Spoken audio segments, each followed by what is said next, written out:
Hello mga kamami, it's your Mami Don. Share ko lang sa mga hindi pa nakapunta dito sa Boracay or hindi pa nakapag-island hopping dito. Meron sila ditong ino-offer na kung tawagin ay helmet diving at ito yon. Yung bababa ka sa ilalim ng dagat na may helmet, may oxygen po yung helmet at mabigat yon. Yun ay 28 kilos daw. Ino-offer nila ito sa mga nag-island hopping, nasa 2,000 ang presyo niya, depende kung paano kayo makipagtawaran. Kasama naman yung island hopping sa 2,000 pesos. At ayan na nga, ibinababa na ang butanding. Ang laki ng tiyan ko dyan. Oh. Galing kasi kami yan sa buffet. Yes, may kasama ng buffet yung island hopping.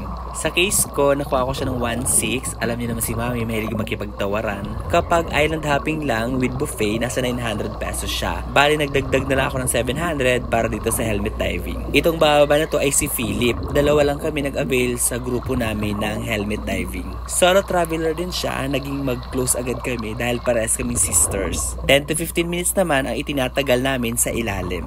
GoPro nga ang ginagamit nila sa ilalim pangkuha ng photo at video. Then, pagbalik nyo sa taas, ipapasa nila sa phone nyo. Sa case ko, dahil may GoPro nga ako, yung GoPro ko na lang ang ginamit. Para pagkatapos, nasa akin agad yung copy namin. Kapag nasa ilalim ka na, wala kang ibang maririnig dyan kundi yung oxygen. Yan yung bumubula. Puro kami dyan sign language, pati yung nag-video. Sobrang ganda ng mga corals dyan, pati yung mga isda, colorful. Marami din dyan Finding Nemo. Finding Nemo talaga. Sinisenyasan nga kami ni Kuya na magdikit kami para sa picture.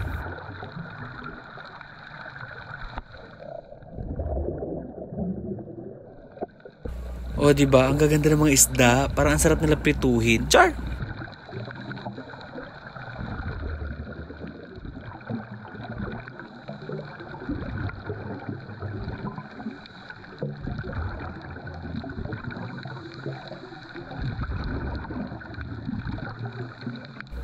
Meron na nga rin bumaba ng 3 kaya pinahawak na ni Kuya yung GoPro ko sa akin. O diba, mukha akong astronaut na panot dyan. Nakapaganto na rin ako dati. Ang kinainisan ko lang, hindi na-send sa amin yung pinaka-video namin. Dati kasi, pagbalik nyo sa taas, hindi agad napapasa. I-send na lang daw sa email. Kaso, wala naman na-send sa amin. Kaya gusto ko magganto talaga uli para makapag-video na.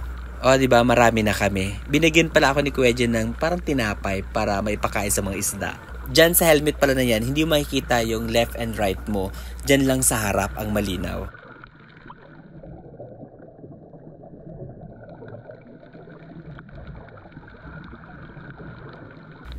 Diba, nung may tinapay na ako, nagsipaglapitan ng mga isda. Ang cute!